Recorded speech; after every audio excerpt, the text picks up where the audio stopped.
Hello and welcome back our YouTube channel political science with smart study. आज हम लोग start कर रहे हैं एमसीक्यू एंड पीवाईक्यू की सीरीज। इससे आप लोगों को बहुत हेल्प मिलेगी। किसी भी एग्जाम में हो, आपका नेट हो, जेआरएफ का हो, सेट हो, टीजीटी हो, पीजीटी हो, असिस्टेंट प्रोफेसर का हो, तो हम लोगों ने ये सीरीज़ स्टार्ट की है। प्रैक्टिस सेट के थ्रू में कुछ क्वेश्चन करेंगे, उसके आंसर आप लोग कमेंट सेक्शन में दे सकते हैं और इसके साथ ही आप हमें बता सकते हैं फीडबैक कि इस सीरीज़ को रेगुलर किया जाए या फिर अल्टरनेट डेज में किया जाए। तो हम लोग स्टार्ट करते हैं। पहला सेट हमारा होगा, तो हम लोग स्टार्ट करते हैं। आप हमारे टेलीग्राम चैनल को भी ज्वाइन कर सकते हैं। इसमें आपको क्विजेज़, नोट्स, लेटेस्ट नोटिफिकेशन आपको प्रोवाइड किए जाते हैं और जितने भी वीडियोज़ के हमारे नोटिफिकेशन है वो इसी पर आपको उपलब्ध करा दिए जाएंगे। हम लोग स्टार्ट करते हैं पहले क्वेश्चन से। आपका first question on the screen है और इसके साथ आप क्या करिए, क्वेश्चन को रीड करिए, वीडियो को पॉज कर लीजिए जिससे आपको आंसर देने में मदद मिले। आप कमेंट सेक्शन में दे सकते हैं या अपना नोट करते जाना आपके कितने क्वेश्चन सही हुए। और एक मैं पहले बात बता दूं, इस सीरीज़ का फ़ायदा आप लोग किसी भी एग्ज़ाम में ले सकते हैं और अपने दोस्तों को ज़्यादा से ज़्यादा शेयर करें जिससे इसका फ़ायदा सभी लोगों को मिले। क्वेश्चन इसमें पीवाईक्यू भी हैं, कुछ एमसीक्यू भी हैं। तो पहला क्वेश्चन आपकी स्क्रीन पे सामने ये रहा। पूछ रहा है कि arrange the following committee with regard to corruption and administrative reform in the Indian chronology. तो पहली ये गोरवाला कमेटी थी, फर्स्ट एडमिनिस्ट्रेटिव रिफॉर्म थी, या बोहरा कमेटी है संतानम। तो हमारे पुराने एग्जाम के पैटर्न के हिसाब से देखा जाए तो क्रोनोलॉजी क्वेश्चन ज़्यादा आ रहे हैं, तो उस हिसाब से क्वेश्चन पीवाईक्यू है। बट आप ये बता सकते हैं कि इसका आंसर क्या होगा। आपके पास ये रहा आपका आंसर। आंसर नंबर 3 है आपका। 3 का यहाँ मतलब हो गया ADBC। आइए इसको देखते हैं कैसे है। गोरवाला जो रिपोर्ट आई थी वो आई थी 1951 में। किसके द्वारा लाई गई थी? AD गोरवाला के द्वारा। तो आप ये नोट भी कर सकते हैं अपने नोट्स में। उसके बाद में संतानम कमेटी आई थी जो आई थी करप्शन के खिलाफ, यानी 1962-63 के मध्य में। उसका 1966 में आई फर्स्ट ARC रिपोर्ट जो बहुत ही महत्वपूर्ण है। सेकेंड ARC कब आई थी? 2006 में, सेकेंड ARC। ठीक है। Then Vohra committee NN Vohra के द्वारा लाई गई 1993 में। इससे लाई गई थी कि जो क्रिमिनलाइजेशन है आपके क्या नाम आपके चुनाव प्रणाली में, उसको ख़त्म करने की बात की जा रही थी इसमें। आइए नेक्स्ट क्वेश्चन पर हम लोग चलते हैं। नेक्स्ट क्वेश्चन का आंसर आप लोग कमेंट सेक्शन में दे दीजिए, वीडियो को पॉज कर लीजिए, अपना आंसर बताइए और देखिए आपका आंसर सही है या गलत है।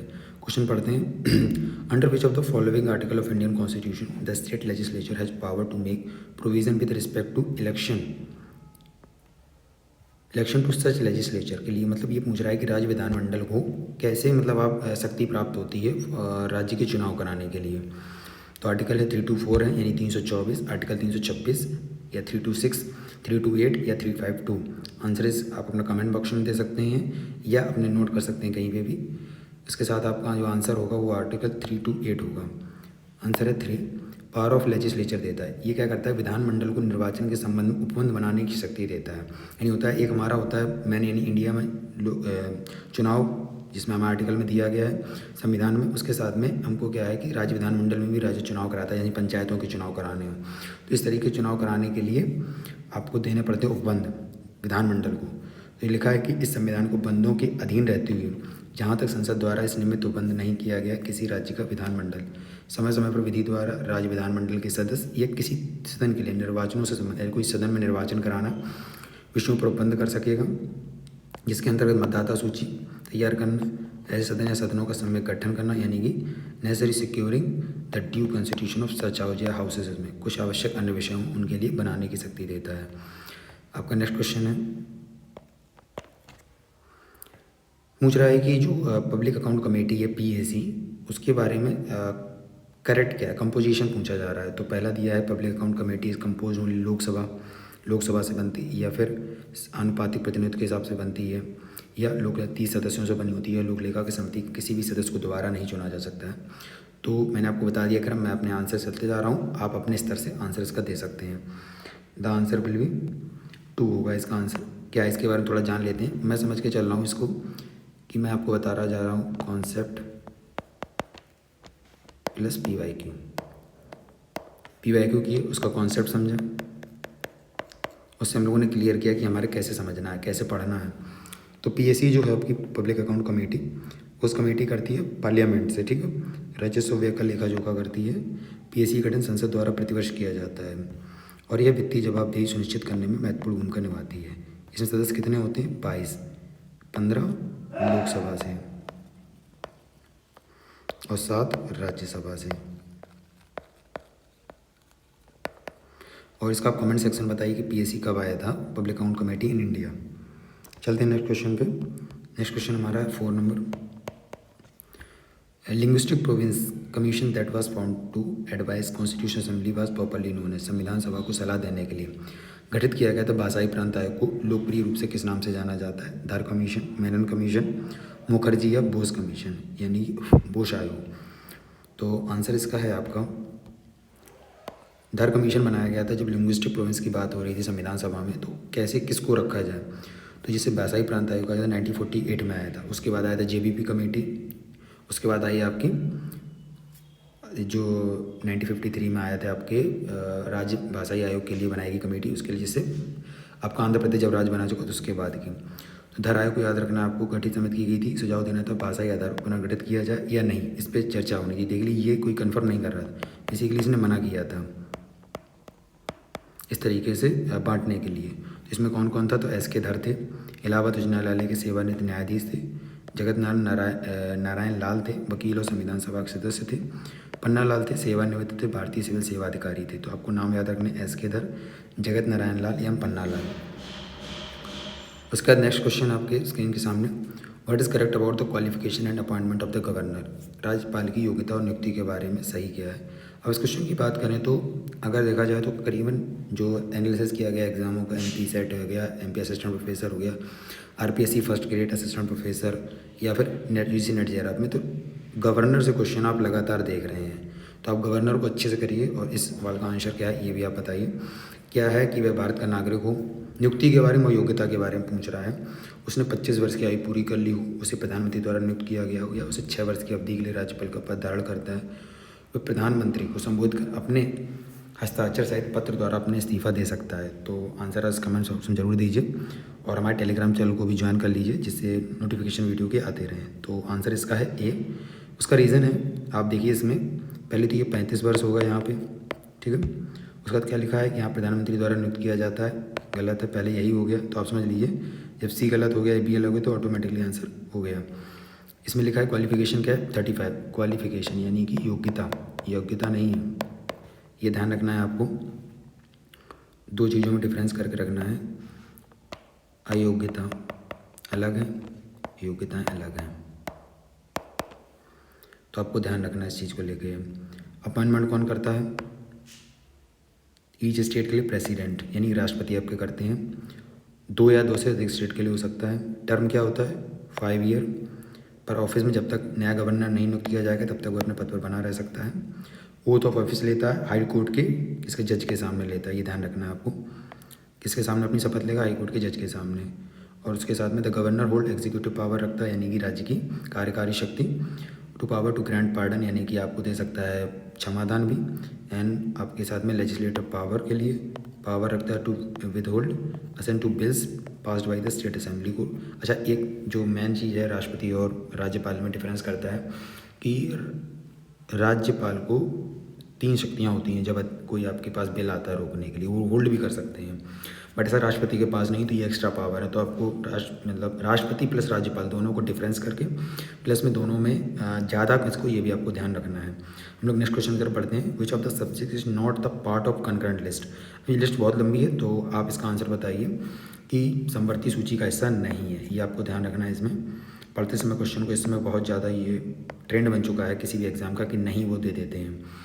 तो क्या होता है? दिवालियापन या पशुओं की प्रतिकूलता होना, बाजार और मेले, आर्थिक और सामाजिक नियोजन।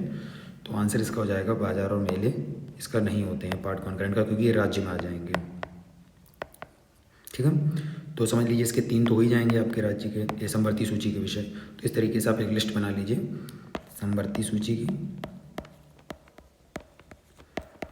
और राज्य सूची की, और एक बना लीजिए आप संघ सूची की, जिससे आगे क्वेश्चन आपका कोई गलत ना हो। Next question, who appoint the interstate council. अंतर्राज्यीय परिषद की नियुक्ति कौन करता है? तो इजी क्वेश्चन है, बट इसके पीछे हम लोग एक कहानी समझेंगे कौन कौन इसमें क्या क्या व्याख्या है। इसे हम लोगों ने कहा है कॉन्सेप्ट सीरीज के साथ में चल रहे हैं। तो इंटरस्टेट काउंसिल क्या करती है, तो इसके बारे में जानेंगे। तो इसका answer is the president of India. इसके बारे में थोड़ा समझते हैं क्या है इसके बारे में। द इंटरस्टेट काउंसिल क्या है? कॉन्स्टिट्यूशनल बॉडी इन इंडिया है, संवैधानिक निकाय है, ठीक है। उसके साथ में जिसकी स्थापना क्या करते हैं, संघ और राज्यों के बीच या राज्यों के बीच विवादों का, ये ध्यान रखना आपको टर्म है कि संघ और राज्यों, यानी कि facilitating coordination between the union and the state और अमंग द स्टेट दैमसेल्फ। ठीक है। उसके साथ में संवैधानिक प्रावधान किया गया आर्टिकल 263 में, ये भी क्वेश्चन बन सकता है। उसके साथ में आप देख सकते हैं कि इसमें फंक्शन क्या क्या करते हैं। इसके साथ में काम करता है, परिषद को निम्नलिखित कार्य सौंपे जाते हैं। सबसे पहला नंबर करता है ये संघ और राज्यों के बीच साझा हितों के मामले की जांच करना और चर्चा करना। ठीक है। राज्यों के बीच के मुद्दों को देखना, नीतियों की सिफारिश करना और फैसिलेशन रेजोल्यूशन और इंटरस्टेट डिस्प्यूट जो हो जाते हैं राज्यों के मध्य में, उनको समझौता करना। तो आप उसके नाम समझ लीजिए, अंतर्राज्य परिषद यानी समझौता करेगा। और ये ध्यान रखना है कि अभी भी ये बाध्यकारी नहीं होती चीज़ें हैं, सिर्फ प्रोविज़न सलाहकारी ठीक होती हैं।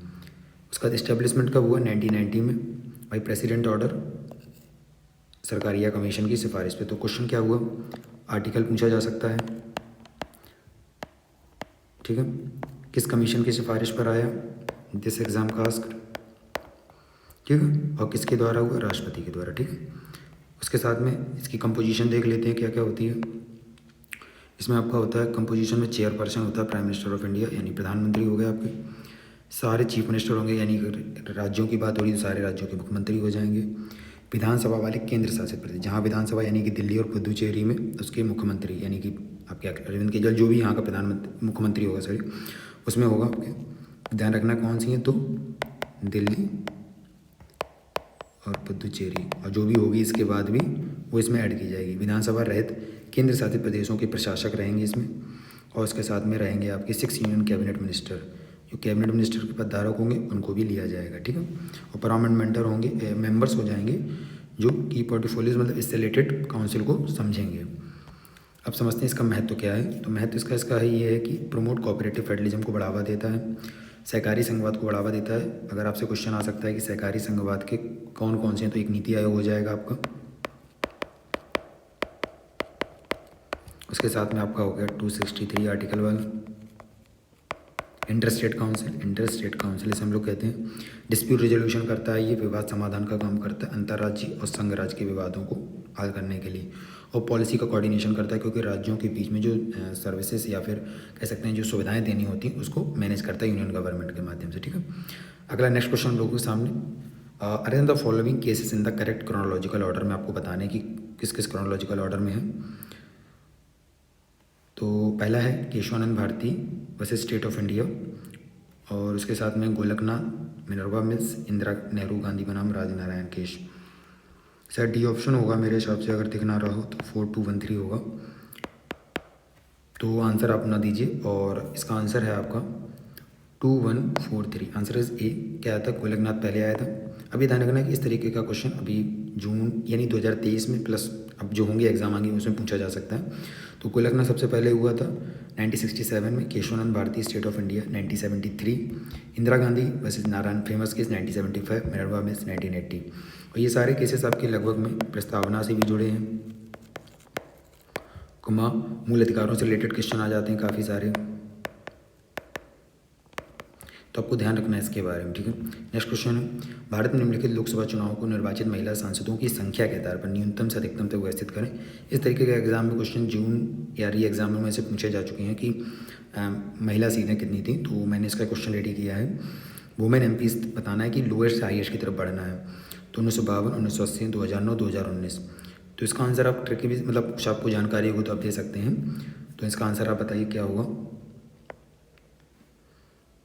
आंसर इज 1 2 3 4, यानी कि आपका क्रोनोलॉजी सही लगी थी। तो 1952 में सबसे ज़्यादा मतलब सबसे कम थी क्योंकि उसमें स्टार्टिंग थी।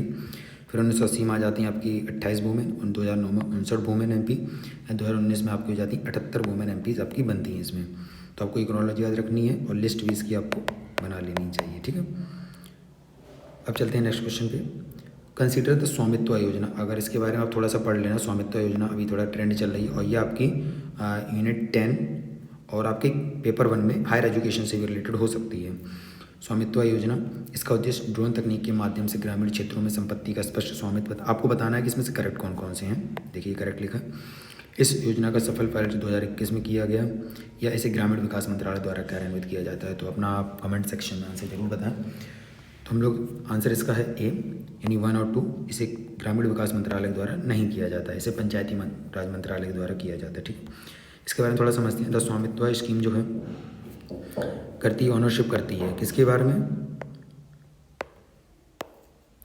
In the rural through drone technology. ध्यान रखना इसमें ड्रोन टेक्नोलॉजी का उपयोग होता है। लॉन्च की जाती है 2021 में और पायलट प्रोजेक्ट कब चलता है 2020 से 2021 तक, ये ध्यान रखना है आपको स्पेशली।